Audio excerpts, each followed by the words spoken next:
안녕하세요. 2024년 1월 24일 수요일입니다.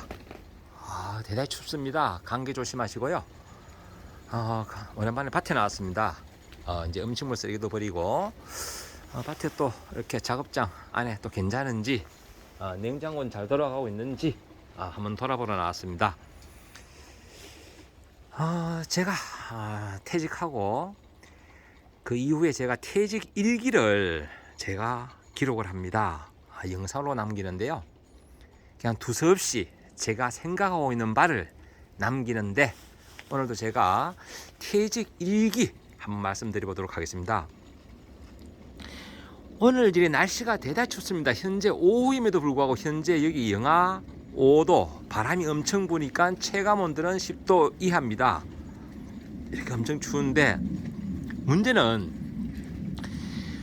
미리 우리가 그 퇴직 준비, 즉 노후 준비를 하지 않으면 오늘처럼 이렇게 이런 추운 겨울 같은 노후를 맞이할 수밖에 없다. 이런 이야기를 생각을 듭니다. 다행히 지금 이 작업장 아니라서 그래도 바람은 지금 우선 막아주고 있습니다.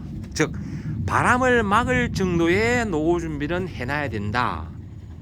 진짜 재수로 쓰면요, 그런 말 있죠. 재수 쓰면 120까지 산다. 왜냐하면 요즘은 병이 좋기 때문에 또 타고난 그런 수명이 있는 분들은 진짜 100세 쉽게 살거든요.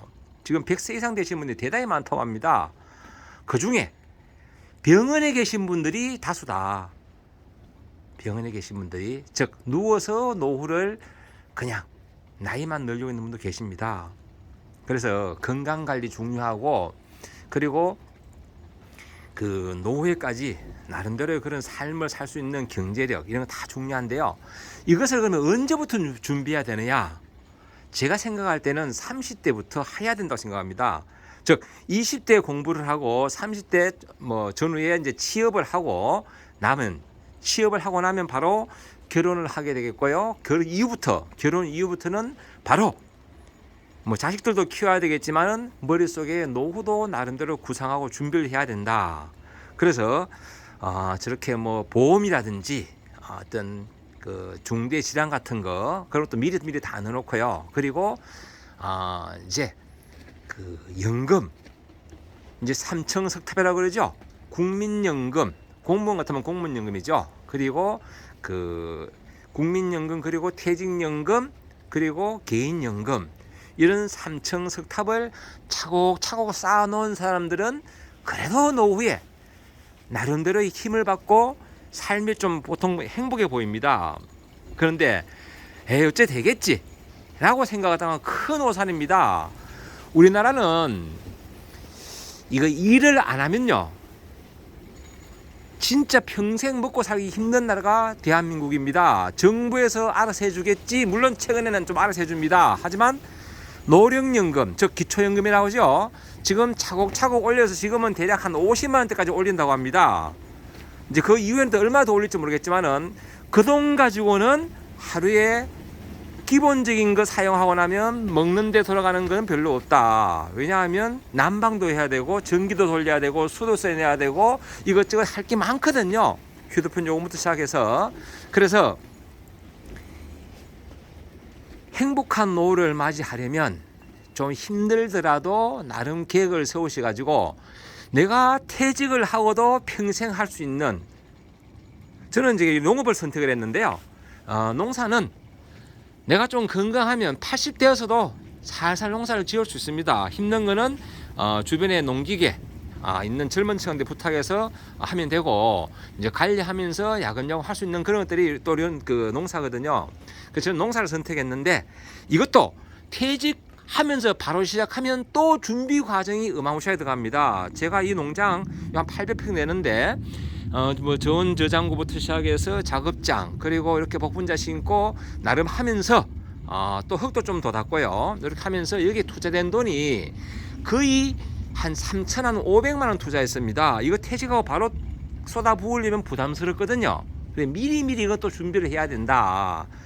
저는 참고로 땅은 물려받은 겁니다. 물려받은 땅이 있어 그런데 땅까지 구입해야 된다. 이러면 또 계산이 달라지죠. 그래서 나름대로 내가 퇴직을 하더라도 평생 뭔가를 할 수 있는 그런 일을 만들어야 된다고 제가 말씀을 드렸습니다. 그리고 이제 준비 없는 그런, 예를 들어서 젊은 청춘들은, 물론 노년에도 마찬가지입니다. 항혼이혼이 있기 때문에 준비 없는 이별은 참 불행합니다. 준비 없는 이별은 진짜 사랑하는 사이에 헤어지면 진짜 마음이 막 진짜 우울감도 생기고 외롭고 쓸쓸하고 보고 싶고 막 그런 마음이 생기듯이, 이 노후에도 그런 진짜 준비 없는 그런 항혼이혼도 있을 수 있고요. 노후 준비가 안 돼 있으면. 그리고 또 진짜 준비가 안 돼 있으면 그 노후는 결국은 자식들 다 떠나고 부부간에 남거든요. 부부간에 남는데 진짜 끔찍한 노후를 맞이할 수도 있다. 끔찍한 노후를 맞이할 수 있다. 주로 이제 노후에 그런 끔찍한 경우를 당하는 경우를 보면요, 이제 은퇴 창업해가지고 진짜 기가 쏠깃해서 했는데 충분히 검토하지 않고 시작을 했는데 망하는 경우, 회복이 불가합니다. 30대에 망하면 다시 회복할 수 있지만은 60대 돼서 한번 망하면 진짜 힘들다. 창업 리스크 이거 있고요. 그리고 자녀 리스크입니다. 결혼을 최근에 늦게 한 추세잖아요. 그러니까 퇴직을 했는데도 아직도 자녀가 학교를 다닌다. 또 대한민국은 재밌는 게 대학교 등록금 대주면 끝나야 되는데 또 뭘 해주느냐? 결혼자금을 대줍니다. 결혼자금. 퇴직금 꼴랑 얼마 받아가지고 결혼자금까지 대주고 나면 결국은 그 리스크는 클 수밖에 없다. 그리고 또 어떤 경우는 저런 경우도 있어요. 자식들이 사업을 한다거나 결혼도 있겠지만 유학 막 이런 경우도 생길 수 있으면 이게 다 리스크거든요. 그러다 보면 결국은 나중에 노년에서는 서로 챙겨주고 아껴줘야 될 게 부부인데 항혼 이혼을 하게 되면 그나마 있는 재산도 분할해 가지고 더 초라해 줄 수밖에 없다. 그래서 나름대로 참 준비를 해야 됩니다. 참 대한민국은요, 잘 아시겠지만 참 재미있는 나라입니다. 저는 여기 경북 상주 시인대역이요, 제가 여기를 벗어난 적은 군생활 3년밖에 없습니다. 제가 해군을 제대했는데 군생활 하면서 제가 훈련받은 진해, 그리고 일함대에 있는 강원도 동해, 그리고 포항에서 나머지 한 20개월 정도 군생활을 했는데, 그거 외에는 제가 이 상주를 벗어난 적이 없는 우물안 깨구리입니다. 즉 초등학교부터 대학교까지 여기서 나왔고요, 또 여기서 평생 직장생활 했고, 그러다 보니까 학연, 지연 이런 게 엄청 많습니다. 그러다 보니 제가 또 농협에 근무하다 보니까 숫자에 밝다고 제가 맡고 있는 총무도 6개나 됩니다. 모임에서 다른 모임도 많이 있지만은, 즉 이런 학연 지연이 대단히 많은 게 지역사회다. 미국 같은 경우는 나라가 원칸 크다 보니까 대학교, 초등학교 같이 나와도 전국 52개 중가 이렇게 흩어지면 근처에 사는 친구들이었거든요. 그러면 가까이 사는 사람들이 결국 지인이고 결국 같이 어울리는 그런 사람들인데, 우리는 이 동창회부터 시작해서 평생 끌고 가지 않습니까? 그러다 보면 이것도 나름대로 경제력이 없을 경우에는 모임도 소홀해질 수밖에 없다. 그런 말이 있습니다. 인간은 타인의 눈길에, 남의 눈길에서 지옥을 경험한다. 즉 남이 보는 눈, 즉 눈치, 자존심, 이거를 지키려고 지옥을 경험하는 사람들도 있습니다. 그러다 보니까 각종 기lum사 이거 되게 힘들거든요. 그래도 나름대로 준비된 사람들은 이런 기lum사도 척척해내야 되지만은, 이게 안 된 분들은 결국은 기lum사부터 시작해서 나중에는 홀로 될 수밖에 없다. 왜? 퇴직을 했는데 당장 퇴직하면 어떻게 되겠지 하고 나와보니까 녹록지 않더라. 들어오는 수입은 없더라. 재취업을 해보려고 하니까 눈높이는 최대한 낮춰가지고 직장 다닐 때보다도 3분의 1 내지 4분의 1, 심하게는 진짜 그런 힘든 어려운 그런 일만, 돈이 안 되는 일만 할 수밖에 없습니다. 왜? 우리나라는 정부에서 구제해 줄 수밖에 없는, 구제할 수 없는 나라입니다. 왜냐하면 이제 앞으로 갈수록 이제 저출산, 즉 아이들이 줄어듭니다. 이게 출산을 많이 해서 아이들이 많아지고 계속 인구가 증가되면 생산 그 인구가 많아지면서 즉 세금을 많이 낼 수 있는 젊은 사람들이 많기 때문에 그 세금을 가지고 노후 즉 그동안 고생하신 어르신들을 복양할 수 있겠지만 문제는 세금을 낼 수 있는 젊은 사람들도 내가 왜 세금을 내서 나이 드신 분들까지 다 책임을 져줘야 되나 이런 부담을 느낄 수밖에 없습니다. 그래서 정부에서도 할 수 있는 게 기초노령연금 뭐 그 정도 해서 크게 벗어날 수가 없다. 그러면 결국은 나머지는 진짜 스스로 벌어서 노후를 챙겨야 된다. 그래서 저는 젊은 사람들 보면 꼭 그런 이야기해요.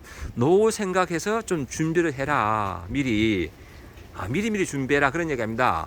저는 나름대로 이런 생각을 좀 빨리 했기 때문에 나름대로의 그런 재테크도 했고 또 그 연금도 나름대로의 탑을 쌓아놨고 저는 젊어서부터 나이 들어서는 저는 공무원이 아니기 때문에 최소한 공무원 수준 정도는 연금을 받을 수 있도록 준비를 하자 생각을 했습니다.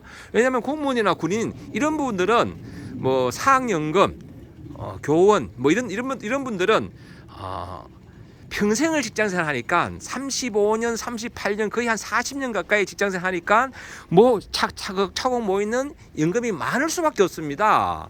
그러나 일반 직장인들은 그렇지 못하거든요. 그래서 한 직장에 되도록이면 오래 근무했습니다. 35년을 근무했고요. 나름대로 이제 준비를 했기 때문에 이제 2년을 놔두고 제 나름대로 생각이 있어서 제가 명퇴를 했지만은 이렇게 연금을 준비하든 이런 준비 과정이 필요한 거죠.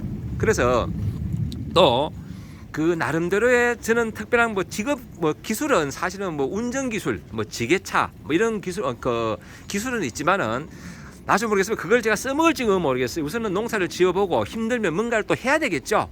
왜냐하면 이게 마르지 않는 샘물처럼 옹달샘처럼 물이 차곡차곡 나와야 되는데 안 나오게 되면 또 나름대로의 뭔가 직업을 구할 수밖에 없습니다. 농사가 힘들면 또 농사에서 소득이 창출 안 되면 또 다른 방법도 찾을 수밖에 없거든요. 그래서 저는 이렇게 농사도 준비되어 있고 뭐 나름대로의 뭐 임대료도 일부 들어오고 재테크를 했기 때문에 연금도 들어오고 또 자식들이 나름대로 잘 되었기 때문에 제가 판단했습니다. 다른 사람 봐서 모르겠지만은 잘 됐기 때문에 제가 자식들에게 크게 안 도와줘도 될 것 같다. 우선 자식 리스크에 대해서는 우선 해방이 되었습니다. 물론 아직 결혼을 안 했기 때문에 결혼 리스크는 있지만은 저는 크게 도와줄 생각은 없다. 예식장에 그냥 음식비 정도만 제가 도와줄 계획이다. 나름은 본인들이 준비해야 되겠죠. 그 정도 생각하고 있다. 더 이상 도와줄 계획은 없습니다. 없는 형편에 퇴직하고 집까지 사줄 형편은 안 되잖아요. 그래서 그 정도만 생각하고 있다. 아니면 그것도 아니면 그냥 신혼여행비 정도만 생각하고 있다. 이런 말씀을 먼저 드리고 그리고 또 보통 이제 그런 생각들 할 수 있습니다. 아이고 내가 다 내면 자식이 돕겠지 라는 생각을 할 수도 있습니다. 저는 애들 어릴 때 그런 말들을 했습니다. 나중에 아빠 엄마가 힘들면 너희들이 3명이 저는 딸 둘 아들 하나인데요. 너희들 3명이 한 달에 엄마 아빠가 어렵게 됐을 경우에는 100만 원씩 만들어서 도와줘라. 미리 이야기한 바 있습니다. 아이들이 그때는 어린 마음에 순진한 마음에 쉽게 대답을 했는데 혹시 이 영상 보는 우리 아들 딸 나중에 그 약속은 꼭 이행하기 바란다. 물론 그런 일이 없길 나도 바란다 라는 말씀을 드리고, 자 문제는 우리나라 노인들이 참 평균 연령이 85세 이상입니다. 여기서 건강 수명은 75세에서 뭐 80세 사이고요. 결국은 나중에는 힘든 경우가 많이 생긴다. 자식들을 도와준다. 그건 너무 바라지 말고요. 결국은 나중에 나이가 들면 부부간에 남습니다. 그러면 노인이 노인을 공양하는 부부간에 서로 책임을 지는 그런 세대가 온다. 그러면 내가 아프면 아내가 나를 돕겠고 또 아내가 먼저 아프면 내가 아내를 도와줘야 될 그런 입장입니다. 그러다가 결국은 또 우리는 준비를 해야 됩니다. 60대 이후 퇴직하고는 자 어디서 어떻게 누구와 어떻게 살 것인가 이건 항상 생각을 해야 되는 게요. 결국은 부부가 남겠지만은 나중에는 둘 중에 하나 홀로 남게 되고요. 그리고 어느 순간이 되면 이제 홀로 남으면 집에 간병이 오게 될 거고 그만 간병인 비용이 들어가겠죠. 그것도 안 되면 결국은 요양으로 들어가야 됩니다. 이런 부분들을 결국은 생각을 해야 된다. 그럼 요양원 다음에 어디를 가야 되느냐? 저래 멀리 보이는 저래 산으로 가겠죠. 이제 산으로 가서 결국은 뭐 그런 말이 있습니다. 죽으면 다 똑같다. 결국 산에 가면 다 똑같아지는데요. 산에 가기 전까지는 나름대로 이제 이런 준비들을 해가지고 그 특히 건강 활동, 문화 활동 이런 거 퇴직 이후에도 잘 하면요. 진짜 내 젊은 층 보면 그런 이야기하는 게 좀 미리미리 준비해라. 물론 흥청망청 쓰는 것도 노세 젊어서 노세라는 말도 있지만은 놀 때 놀고 즐길 때 즐기고 운동할 때 운동하더라도 최소한의 연금 정도는 연금 3층은 석탑은 한 20년 30년간 쌓아보자. 원래 명품 오래된 그런 건축물 진짜 멋진 건축물들은요 몇십 년 동안 쌓는 거거든요. 우리 노후라는 그런 멋진 탑은 결국은 30대부터 차곡차곡 준비해야지 된다. 이런 이야기를 오늘 제가 퇴직 이야기 하면서 한번 해보겠습니다. 요즘 엄청나게 춥습니다. 제가 잠시 이렇게 영상 찍는 동안에 손이 막 어는 것 같네요. 이 체감 온도는 더한데 오늘 잠시 밭에 나와서 제가 아직은 이제 추워서 일을 못하고 있습니다. 이제 여기에 복분자 전지도 해야 되고 그러면 이제 2월 한 말쯤 돼가지고 이제 모종을 캐서 죽은 자리 보식도 하고 또 남는 것은 지금 벌써부터 신청하신 분들 많은데 걱정이 많습니다. 지금 이게 최근에 복분자 인기가 올라가면서 이게 찾는 분, 모종 찾는 분이 많은데 제가 뭐 다 공유를 못하는 마음 저도 안타깝습니다. 오늘 이렇게 제가 퇴직 일기 두서시 해봤는데요. 저는 늘 이렇게 적극적으로 이야기를 많이 합니다. 오늘은 이렇게 노후 준비 좀 미리미리 하자. 그리고 나이 들어가지고 힘들 때 정부 쳐다볼 생각하지 말자. 물론 도와는 주겠죠. 기초 노령연금 자꾸 조금씩 올리고 있습니다. 도와는 주겠지만은 그걸로는 못 먹고 산다. 그래서 미리미리 나름대로 살 그런 방법을 삼청 석탑 즉 국민연금, 퇴직연금 그리고 노령연금 즉 기초연금이 개인연금 이렇게 생각하고 있고요. 그리고 이제 그 경제 관리할 때도 그 가감하게 투자할 때는 40대, 30대, 40대 투자를 하고요. 재테크도 50대 이후에는 어떻게든지 퇴직 전에는 부채를 최소화하도록 노력을 해야 됩니다. 퇴직하고도 부채를 떼안고 나와서 나중에 이자까지 부담해야 된다. 즉 고정비로 이자까지 나가야 된다. 이거 심각한 문제입니다. 그리고 퇴직 직전에 할부로 차를 산다. 그래서 할부금까지 나가야 된다. 이 심각한 문제입니다. 그런 부분까지 나름대로 계획을 세워가지고 퇴직 이후에는 그 고정비가 최소화될 수 있도록 그렇게 하셔야 됩니다. 저 같은 경우는 사실 퇴직 이후에 가장 많이 부담되는 거는 사실은 경주사업입니다. 저는 자동차도 미리미리 다 바꿔가지고 그 할부금도 없고요. 또 부채도 지금 부채는 없습니다. 부채는 0입니다. 0. 그래서 미리미리 이렇게 준비를 했기 때문에 나름대로의 자신감 있게 2년 놔두고 제가 퇴직을 할 수 있었습니다. 명예퇴직을 그렇게 할 수 있었고 그렇기 때문에 이런 부분까지 나름 계획을 세워가지고 준비하면 그 퇴직 이후에 어떻게 되겠지가 아니고 나름대로의 그런 청사진이 그려집니다.